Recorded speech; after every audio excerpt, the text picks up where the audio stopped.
What's up? It's your boy Karceno here, and yes, this is the post-fight video.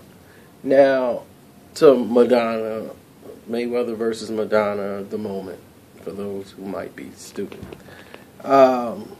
Before I even start talking, I want you to listen to this guy, okay? Before I even say a word about the fight, let's listen to this guy, okay? He's very wise.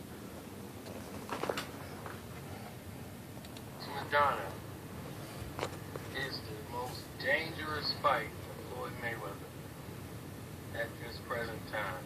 There is no fighter that's more dangerous to Floyd Mayweather than Marcos Maidana in his weight class at welterweight. Now y'all gonna go find people like Laura, somebody's gonna say Pacquiao because they stupid, and then somebody's gonna say Tim Bradley will give him problems and this.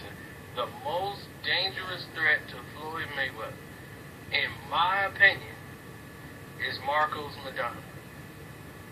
Because he's unorthodox, he throws punches from different angles, and he's hard to time.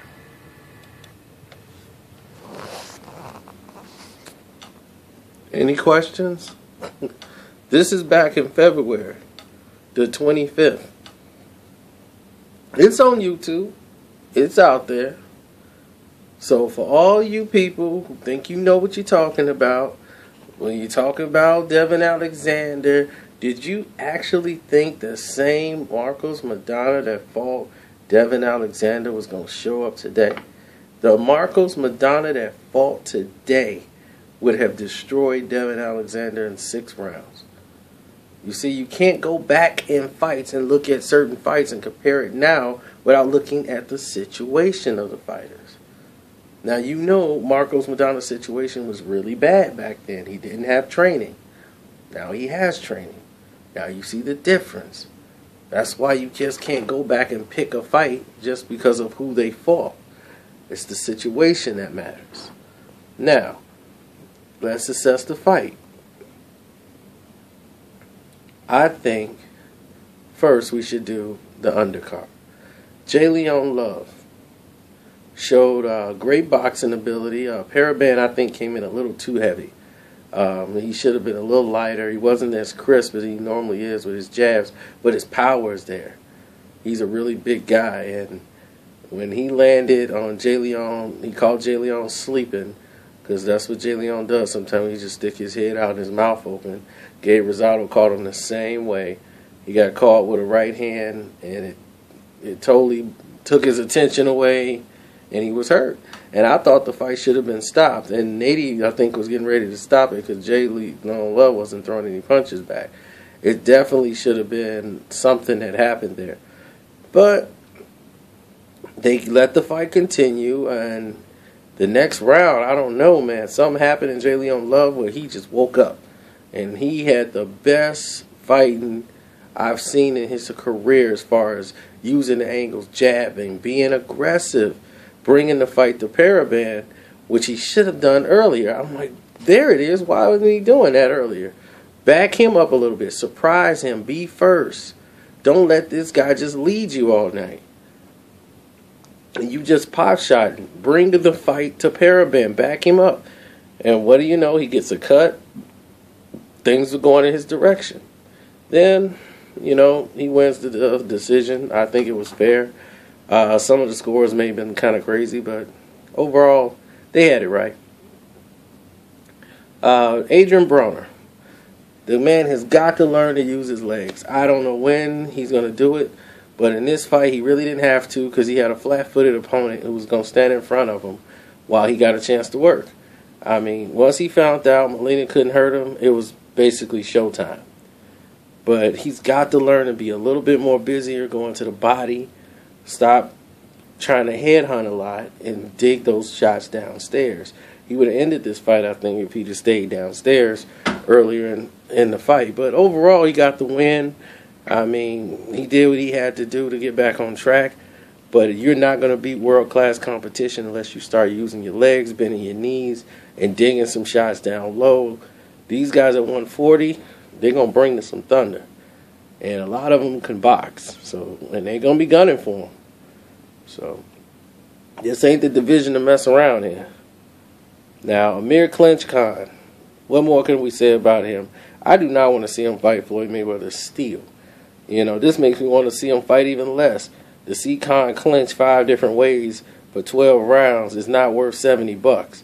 I mean, Collazo made a lot of mistakes in this fight, but it was mainly due to the speed factor of Amir Khan. He did the right strategy of keeping the pressure on Khan so Khan could panic and do something to leave himself open for a counter shot, because he knew he could hurt Khan. And Khan did some good things as far as offensively. Even though he was circling to the lead hand of Collazo, he was starting off with a lead right or a jab right hand that was landing perfectly on Collazo. I mean, he scored a good knock on a short right hand. He scored a good knockdown. But Khan still has not learned anything defensively except for how to hold and push a guy's head down. But defensively, he does not know how to protect himself. So Virgil Hunter, I don't know what improvements he's done, because Khan still doesn't. He keeps his chin straight in the air, throwing punches, and it's just a matter of time. If he was in there with another fighter who would have not playing games, he would have dropped him in a heartbeat. In a heartbeat, he'd have been dropped. So on that note, Khan wins. He scores 2 more knockdowns. He was even more boring even when he scored the 2 knockdowns in the 10th, because he kept holding. So, moving right along to the main event. All right. Now, as the fight started, it went just as I thought. Floyd Mayweather did exactly what I thought he was going to do. He was controlling the pace early in the first round. Then Maidana got in a pretty good shot, and Floyd went to the ropes because it got Floyd's attention. I think he buzzed Floyd a little bit with one of those shots. And Maidana put a lot of pressure on, but he wasn't really landing a lot of those wild shots. I was very impressed with Floyd's digging to the body, because body work was going to be the key in this fight. If you listen to my prediction video and you know the Mayweathers, body work is what is going to get done, especially with Maidana.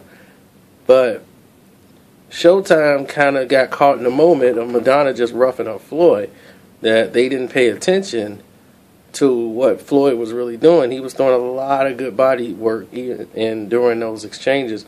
Even though he was trying to get his distance, Maidana was closing in really fast. He did a good job of cutting off the ring and getting to Floyd Mayweather. He did a lot better job than he did against Adrian Broner, actually, in cutting off the ring. So Floyd actually had to turn southpaw a couple of times because he couldn't get to the angle he wanted.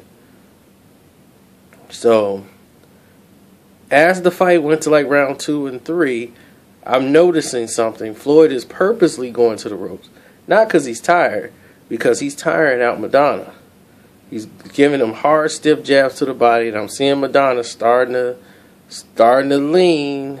His head is tilting, and once his head starts leaning above his feet, he's off balance. He's not able to counter as much, and the body shots are having its effect.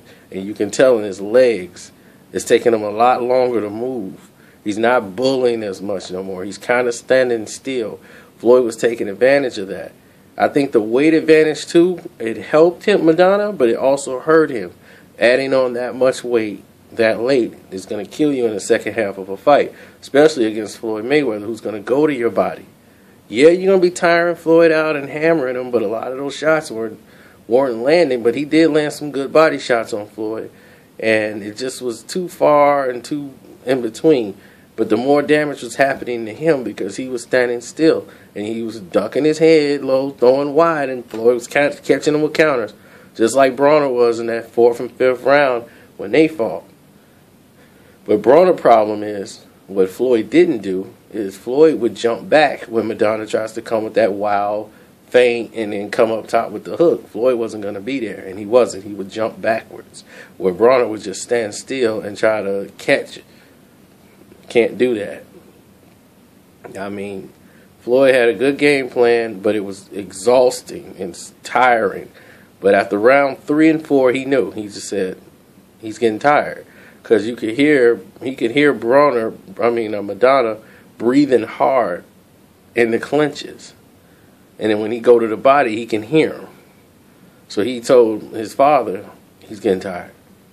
And this is like round 4 and 5, but the headbutt threw everything off for Floyd. And he couldn't really see out of the eye. So when Maidana was coming on strong, it was because Floyd couldn't see out of the eye. He had double vision for about 2 rounds. The blood had got in his eye.